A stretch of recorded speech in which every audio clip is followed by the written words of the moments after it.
خدای مې قسم چې پرون مې یو منوړال ته اخیستل یو منوړال په دې مې دغه را پیدا کړی په دې دوکان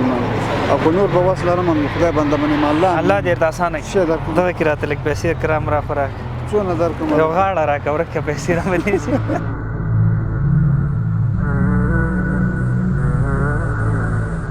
السلام علیکم هاي صاحب ستړی مشي جوړ په خیر صاحب ته خره یخ لګی ډېر ځپلی خو تا داسې ګرم شی اچولی دي چې دا چې وخورې که نه دا پوهېږې څه دي دا ملوک دي څه وګورو دا د کوم ځای پیداوار دی دا راځي لغمان نه راځي کونړ نه راځي ها تاسو به کله دا ټیسټ کړي کله به دا ګرم دي دا چې وخورې بیا یخ دي کېږي یخ وامخا کېږي غلطي تا خو غټ پټو اغوستی کورتۍ دی که تی خپله نه خورې زه نه خورم غریبۍ دپاره م راوړې د غریبي پکې دا ټول دا په څو دی دا کیلو په څو دی دا کیلو په 100 ورکوو وروره 90 روپۍ باندې دلته نه راوړو 100 روپۍ دلته وړو دا ټول خو یو کیلو نه راځي که نه نه دا به کیلو نه لږ زیات وي سهار نه دې څونه خرڅ کړي 100 کیلو سهار نه مې داسې وښایه چې 1 کیلو به مې ټول خرڅ کړي نو 10 روپۍ پاتې شي 10 روپۍ دا ماته وتله زه به خیر د 100 روپۍ ما دې 100 لاک صحیح ده صحیح ده در به واچ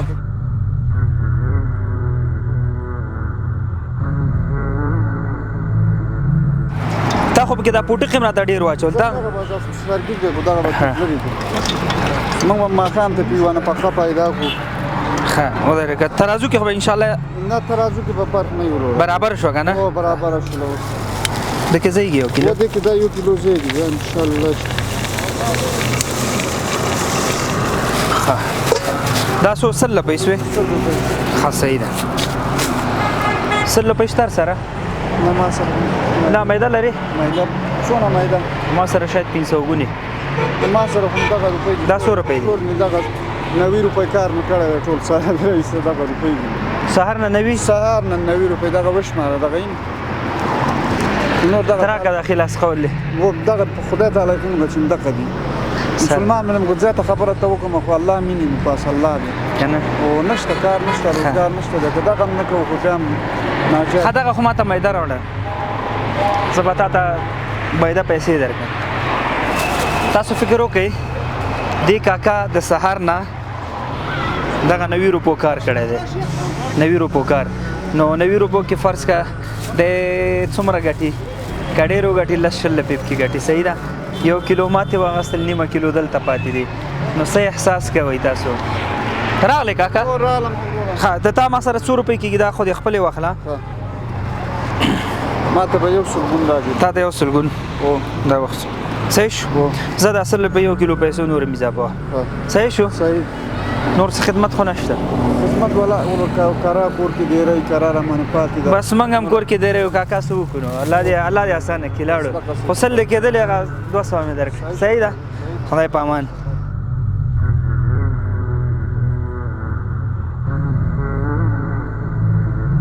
کاکا دا ماته نیمه کیلو راکا نیمه کیلو او 500 سلګون بیرته راکا دا نیمه کیلو کا کېږي نیمه کیلو خود کېږي ولې خفه کېږي خو نه دا ډېر دی ولې به خفه کېږم صحیح ده نشته دی دا ونیسه ته دا وشماره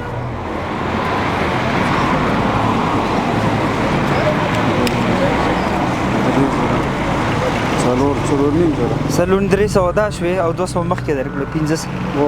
بس دی بس نو ستاسو چې څه وس کېږي بس خبره ده څنګه خاندې هم چې څه وس کېږي بیا ما بیا نه خو بیا وس بس دی بس خندا خو دې داسې نه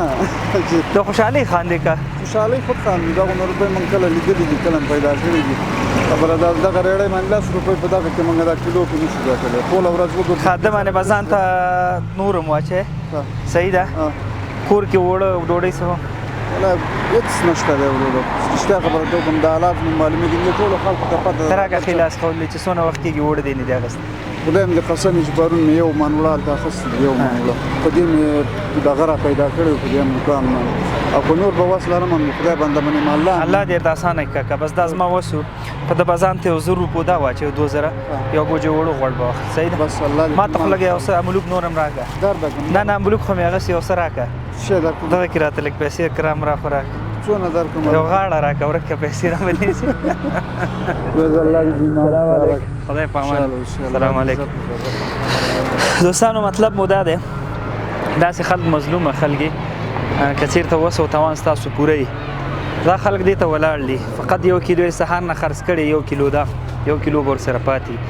10 روپۍ ته پاتې کېږي سهار نه دې سړي اوس مازدیګر تقریبا دا دی 4 بجې دي 80 روپو سودا کړې دکې به کور کې دی بچي لري فامیل به لري دی لرګیو ته ضرورت لري کابل یخ دی تاسو واورئ اوس خو نن مرو نو طبعا دغسې خلک یا دې ته ورته خلک چې ستاسو مخ ته راځي کله هم دې ته درېږئ سودا ترې کوئ که لسې حق کېږي تاسو ورته 40 ورکوئ تاسو ورته 10 ورکوئ په الله قسم د رسول صلی الله علیه وسلم حدیث دی چې په صدقه مال نه کمیږي صدقه مال زیاتوي صدقه ستاسو د اولاد ستاسو خپل د سر صدقه چې هغه رد بلای حدیث کې راځي که نه صدقه رد البلا نو که چېرته غواړئ فامیل مو اولاد مو خپله په امان کې اوسئ صدقه داسې خلکو لپاره ورکوي دا زحمتکشه خل دي دا غیرتي خل دي دا چاته لاس نه نیسي بد یا څومره چې وس او توان یې هغه خپل کوي خو نکی سخته ده الله دې اسانه کړي ژمی دی ژمي کې موږ غواړو خپل قوم سره خپل خلکو خپل هیوادوالو سره مرسته او کومک وکړي نو په دې کمپاین کې موږ سره شریک سئ په واتساپ نمبر ستا انلاین مرستو لپاره لینکونه ستا موږ مو خدمت کوو الله مو خوشحاله را ویډیو سره شریکه کړي السلام علیکم